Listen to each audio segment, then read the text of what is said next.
Bom dia, alunos do Levindo do segundo ano.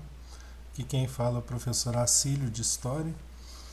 E no ano passado eu tinha a prática de gravar um vídeo orientando sobre a resolução do PET. Como a pandemia não acabou e o Estado ainda utiliza o PET, agora de forma diferente, porque vai ser um PET por bimestre, eu vou continuar com essa prática para tentar orientá-los. E também ressaltando que é um PET por bimestre, mas teremos também atividades, aula online, através do Conexão Escola, como a escola determinou, né? Lá no Google do Conexão Escola. Então, vamos dar uma olhadinha no que esse PET está pedindo para as 4 semanas, tá? Na semana 1, o tema é escravidão e comércio no mundo moderno. Aí vem aqui um recapitulando, e eu acho que tinha que ter um texto introdutório, né? Então um resumo. Fica a minha crítica a esse PET, porque só colocar o mapa mental eu não gostei. Primeira atividade pede para observar o mapa abaixo, que representa rotas do tráfico de escravizados para o Brasil. Aí que tem o mapa, né, da África, aí está lá a legenda dos sudaneses e os bantos que vieram para o Brasil. O Brasil foi o país que mais recebeu pessoas escravizadas da África na América Latina. Milhões de africanos foram arrancados do seu continente, o que acarretou a desorganização dessas sociedades, de suas tradições e de seus laços familiares. A partir da análise do mapa, podemos observar que chegaram ao Brasil pessoas de diversas regiões da África, dentre as quais se destacaram os grupos. Letra A. Provenientes do norte da África, em sua grande maioria, tendo destaque para as grandes habilidades com o trabalho artesanal. Bom, do norte veio os sudaneses e aqui do sul os bantos. Os bantos vieram em maior quantidade, então não. B. Grupos bantos provenientes da região de Cabo Verde e São Jorge da Mina. Quem é proveniente de Cabo Verde e São Jorge são os sudaneses, não os bantos. Então também não. C. Grupos de sudaneses e moçambicanos que constituíram-se como importante base para a cultura afro-brasileira. Bom, aqui não está colocando os moçambicanos no mapa, só sudaneses e bantos, então também não. Letra D. Grupos de sudaneses e bantos que no Brasil se concentraram principalmente no Rio de Janeiro, Salvador e Recife. Aí está mostrando aqui, ó. Né? Então, letra D, tá? Letra E. Grupos de sudaneses e bantos que foram enviados ao Nordeste brasileiro têm como principal campo de atuação a produção açucareira. Bom, a mais correta, para mim, é a letra D, tá? 2. Por aproximadamente 3 séculos, as relações de produção escravista predominaram no Brasil, em especial nas áreas de plantation e de mineração. Sobre esse sistema escravista, é correto afirmar que A. Impediu as negociações entre escravos e senhores, daí o grande número de fugas. A questão está perguntando as relações de produção escravista, área de plantation e de mineração. Impediu a negociação entre escravos e senhores, daí o grande número de fugas? Não. Letra B. Favoreceu ao longo dos anos a acumulação de capital em razão do tráfico negreiro? Sim. C. Possibilitou a cristianização dos escravos, fazendo desaparecer as culturas africanas? Não. Houve um sincretismo religioso, né? Mas não desapareceu a cultura africana. D. Foi combatido por inúmeras revoltas escravas, como as dos malês e do contestado. Contestado não é uma revolta escravista. Letra E. Foi alimentado pelo fluxo contínuo de mão de obra africana até o momento de sua extinção em 1822. Não, a escravidão não acabou em 1822, tá? Por isso. Então, a correta é a letra B. 3. O escravizado no Brasil é geralmente representado como dócil, dominado pela força e submisso ao senhor. Porém, muitos historiadores mostram da resistência dos escravizados aos senhores, o medo que os senhores sentiram diante dos quilombos, insurreições, revoltas, atentados e fugas. Letra A. Descreva o que eram os quilombos. Os quilombos eram, quando o escravo fugia, ele se refugiava no quilombo, que era uma comunidade de escravos que tinham fugido, que viviam à margem da sociedade, isolados, né? Então, eles procuravam um lugar distante, de difícil acesso pelos senhores, e montavam ali uma comunidade, né? Eles plantavam, eles viviam ali na região, faziam como se fosse um aldeamento, né? Desculpa aí, gente, passou um caminhão. Então eles constituíam um aldeamento ali de ex-escravos, né? E viviam ali naquela comunidade. B. Por que a metrópole portuguesa e os senhores combateram os quilombos, as revoltas, os atentados e as fugas de escravos no período colonial brasileiro? Bom, eles combateram isso justamente porque não queriam incentivar que os outros escravos se revoltassem, que mais escravos fugissem para os quilombos. Então, geralmente, os senhores, por exemplo, contratavam às vezes o que se chamava assim, de capitão do mato para poder caçar esses escravos que tinham fugido, e não podiam permitir que existisse uma comunidade assim, porque senão isso ia incentivar o fim da escravidão. Então eles combatiam para que não tivesse mais revoltas, né? E também para recapturar, né, os escravos que fugiram. Semana 2. O tema é colonização portuguesa e resistência, das crises do sistema colonial ao período joanino. De novo se faz um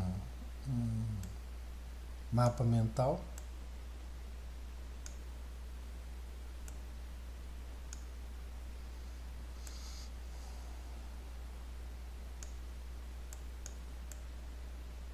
Atividades. Número 1. Assinale a opção que caracteriza a economia colonial estruturada como desdobramento da expansão mercantil europeia da época moderna. Letra A. Descoberta de ouro no final do século XVII aumentou a renda colonial, favorecendo o rompimento dos monopólios que regulavam a relação com a metrópole. Provavelmente por causa da conjuração mineira, né? Aí teve a revolta motivada pela questão do ouro. Então acho que é a letra A. B. O caráter exportador da economia colonial foi lentamente alterado pelo crescimento dos setores de subsistência que disputavam as terras dos escravos disponíveis para a produção. Não. C. A lavoura de produtos tropicais e atividades extrativas foram organizadas para atender os interesses da política mercantilista europeia. Também não. A implantação da empresa agrícola representou o aproveitamento na América da experiência anterior dos portugueses nas suas colônias orientais. Também não. A produção de abastecimento e o comércio interno foram os principais mecanismos de acumulação da economia colonial. Também não. Então, letra A. 2. Adaptado. No Brasil, os escravizados 1. Trabalhavam tanto no campo quanto na cidade em atividades econômicas variadas. Sim.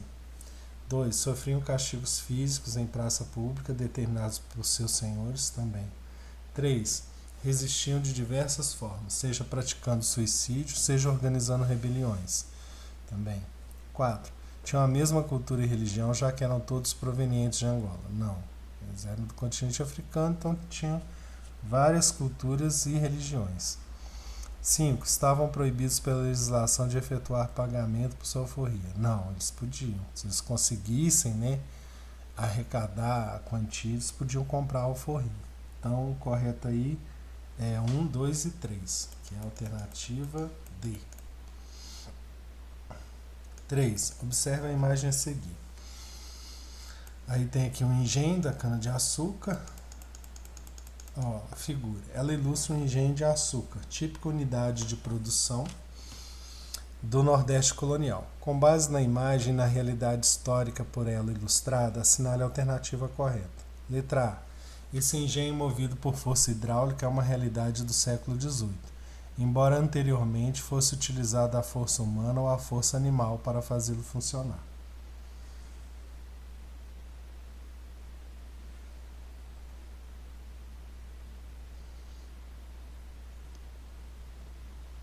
Força hidráulica? Não, não é força hidráulica. Ah, é, tem que ir a água aqui.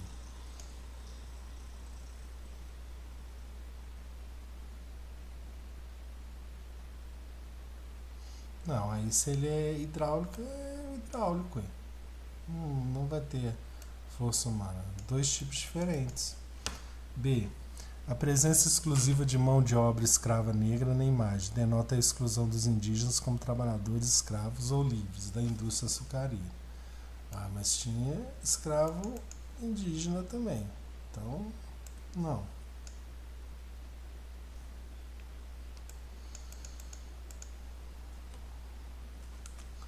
C. Engenhos de grande porte como o da ilustração só foram introduzidos na América Portuguesa em meados do século XVIII. 18 não, 17. Pelos holandeses que ocupavam a capitania de Pernambuco. Não. Os portugueses já introduziram isso. Então também não. Letra D. A mão de obra utilizada nos engenhos escrava ou livre muitas vezes era formada por trabalhadores especializados. Isso é verdade. Então, letra D, até agora. Letra E. A mão de obra indígena só foi utilizada no período colonial, em regiões como São Paulo e Rio de Janeiro, não se fazendo presente. Não, isso é mentira. Então, letra D. Acabou a semana 2, eles fizeram a semana 3 e 4 uma única semana. E eu deixei em formato de formulário, vou deixar ele em Word e formulário para vocês resolverem lá no Conexão Escola. Tema tópico: embates políticos e culturais no processo de construção e afirmação do Estado Nacional, manifestações populares e conjuração baiana.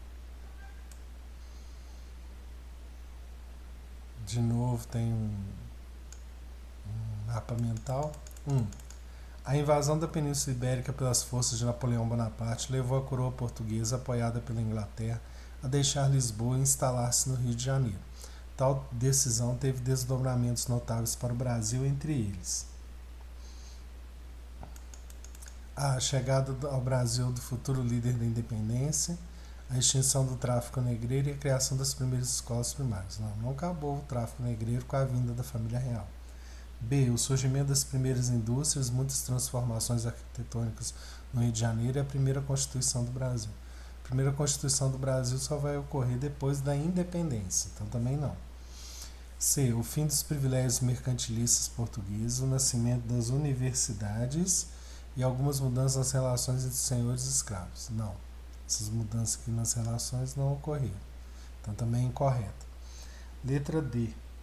A abertura dos portos brasileiros a outras nações, a assinatura de acordos comerciais favoráveis aos ingleses e a instalação da imprensa régia. Então, isso aqui está correto. A letra D. Elevação do Brasil à categoria de Reino Unido, abertura de estradas de ferro, ligando o litoral fluminense ao Porto do Rio e a introdução do plantio de café. Isso aqui também não foi na época do Dom João VI aqui no Brasil. 2. A emancipação política do Brasil deu-se no contexto de instalações portuguesas diante da atitude protelatória de Dom João VI. A elevação do Brasil à condição de Reino Unido a Portugal e Algarves em 1815 provocou descontentamentos posteriores, até que a solução encontrada envolveu o retorno da corte para Portugal, em 1821. Sobre a temática, assinale a alternativa correta. Letra A. Dom Pedro I, na condição de príncipe regente, atendeu aos clamores populares e decidiu desobedecer à convocação das Cortes de Lisboa em manifestação pública no Rio de Janeiro, no dia 9 de janeiro de 1822, que é o dia do fico. Então, isso é verdade, né? Então, letra A, mas vamos ver as outras alternativas. B. Os partidários da manutenção da corte portuguesa no Brasil eram favoráveis à abolição da escravidão, à reforma agrária e ao rompimento definitivo com a antiga metrópole. Não, eles não eram favoráveis à abolição da escravidão nem reforma agrária. C. A Revolução do Porto, movimento de cunho liberal que eclodiu em 24 de agosto de 1820, tinha intenção de emancipar o Brasil, desmembrando o que ainda estava no Império Ultramarino Português. Não.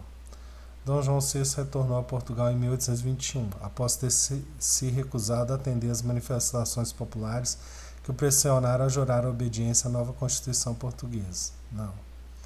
Dom Pedro I, profundamente marcado por concepções liberais democráticas, a 14 deliberações da Assembleia Constituinte de 1822. Também não. E 3. Os versos populares a seguir, do tempo em que a corte portuguesa instalou-se no Rio de Janeiro, era uma alusão à corrupção das elites econômicas e políticas da época. Quem furta pouco é ladrão, quem furta muito é barão. Quem mais furta e esconde, passa de barão a visconde. Um bom verso. Letra A. Como eram as ações das elites econômicas e políticas no Brasil de acordo com os versos acima? Eram corruptas, né? Já naquela época, quando a corte portuguesa veio para o Brasil, já existia corrupção da elite, né? Falando aqui justamente que os mais ricos são corruptos e eles acabam roubando mais. A gente vê que não mudou muito para o cenário atual. B. De que forma os brasileiros têm reagido à corrupção em nossa história?